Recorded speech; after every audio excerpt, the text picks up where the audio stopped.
اسد الدین اویسی کے پاس کچھ نہیں ہے، مگر ایک دعویٰ تو کر سکتا ہوں کہ میں رسول اللہ صلی اللہ علیہ وسلم کو بے پناہ چاہنے والا ہوں۔ آج دنیا میں مجھے محبت ملے یا نہ ملے، مگر اس دن تو ملے گی انشاءاللہ تعالی۔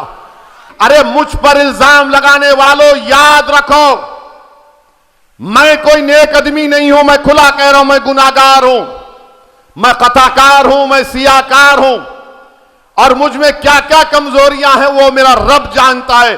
مگر اسد الدین اویسی کو جب میں 3 احادیث بار بار پڑھتا ہوں اللہ کے رسول صلی اللہ علیہ وسلم کی، تو مجھے ایک امید نظر آتی ہے۔ پہلی حدیث کہ جب رسول اللہ صلی اللہ علیہ وسلم نے فرمایا کہ ایک مہیلا تھی، گناہگار تھی، مگر جب اس نے راستے میں ایک کتے کو دیکھا جو پیاسا تھا، وہ گناہوں میں لت پت تھی، مگر اس نے اس کتے کو اپنے کپڑے پلو ڈال کر اپنی جوتی سے پانی نکال کر اس کتے کی پیاس بجھائی، تو آقا صلی اللہ علیہ وسلم نے فرمایا کہ وہ جنت میں جائے گی۔ دوسری حدیث حضرت انس رضی اللہ تعالیٰ عنہ روایت کرتے ہیں کہ ایک صحابی نے آ کر پوچھا یا رسول اللہ صلی اللہ علیہ وسلم قیامت کب آئے گی؟ رحمت اللہ عالمین کملی والے نے پوچھا تو نے اس کے لیے کیا تیاری کی؟ تو کہا زیادہ اعمال نہیں ہے، حسنات نہیں ہے، زیادہ زکوٰۃ صدقات نہیں ہے، مگر میں آپ سے بے انتہا محبت کرتا ہوں۔ تو آقا نے فرمایا کہ تو میرے ساتھ ہوگا۔ اور تیسری حدیث جو مجھے یاد آتی ہے کہ اللہ کے رسول صلی اللہ علیہ وسلم نے فرمایا کہ حشر کا میدان ہوگا، تم مجھ پر الزام لگا رہے ہو نا، تو تیار ہو جاؤ اس دن کے لیے۔ میرا ایمان ہے، میرا فیتھ ہے، آپ نہ مانتے نہ مانو، حشر کا میدان ہوگا۔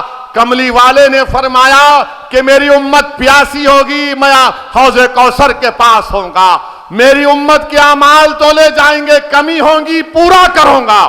پل صراط پر جبریل امی اپنے پر بچھائے بیٹھے ہوں گے، اور میں اللہ سے دعا کروں گا جیسا کہ یہاں کے عاشق رسول نے کہا کہ رضا پل سے وج کرتے گزریے کہ ہے رب سلم صدائے محمد۔ اور ہم تمام کو خوشخبری دی گئی کہ تمہارے اعمال منہ پر پھینک دیے جائیں گے، تم میری شفاعت سے جنت میں جاؤ گے۔ مجھے اس شفاعت پر یقین ہے، تم کیا الزام لگاتے لگاؤ، تم میرا جو حال کرتے کر دو۔ ارے جب میں اس دنیا میں آیا ہوں تو اللہ کے حکم سے آیا ہوں، اور جاؤں گا بھی تو اللہ کے حکم سے۔ کسی ظالم کی حرکت سے اگر میری بقا نہیں ہے تو یقیناً بقا نہیں ہے، مگر اس ظالم کی حرکت کی وجہ سے نہیں، بلکہ رب کریم نے ہم تمام کا ایک وقت متعین کر دیا ہے، ایک تمام وقت متعین کر دیا ہے، اور ہم پر الزام لگاتے ہیں۔ ڈرو اللہ سے۔ صرف اتنا ہی کہنا چاہوں گا تم سے، تمہارے کوئی الزامات کی مجھے فکر نہیں ہے، مگر جس طرح سے یہ بکواس کر رہے ہیں اس سے اندازہ ہو رہا کہ ان کے پیٹ میں درد نہیں، بلکہ ان کو اب لگ رہا ہے کہ بابا کرسی تو ہم سے چھین لی جائے گی۔ ان کو نظر لگ رہا ہے کہ اب بہت دور ان کو گمنامی کے وادیوں میں انشاءاللہ یہ چلے جائیں گے۔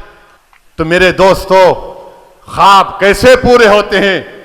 صرف خواب دیکھ کر ہاں اچھا دکھا نہیں، خواب جب دیکھ لیے تو اس کو پورا کرنا ہے، جستجو کرنا ہے، محنت کرنا ہے، اور اللہ سے بھیک مانگنا ہے رسول اللہ صلی اللہ علیہ وسلم کا وسیلہ دے کر۔ جس طرح کسی عاشق نے کہا تھا کہ چمک تجھ سے سب پاتے ہیں پانے والے، میرا دل بھی چمکا دے چمکانے والے۔ اللہ چمکائے گا تم لوگوں کو انشاءاللہ تعالی۔ تم کو اسد الدین اویسی کی ضرورت نہیں ہے، تم صرف ٹھان لو کہ میں بھارت میں چمکوں گا، میں بھارت کو اپنی نور سے، اپنے علم کی نور سے، اپنے ایمان کی نور سے، اپنے کردار کی نور سے، اور سب سے زیادہ اپنے بے باکی اور اللہ پر توکل کر کے اس ملک میں اور امن کو پھیلاؤں گا اور اپنے حق کو حاصل کروں گا۔ یہ خواب پورا ہوگا انشاءاللہ تعالی۔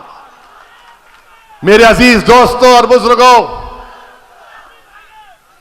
میرے عزیز دوستوں اور بزرگوں، ان خوابوں کو پورا کرنے کے لیے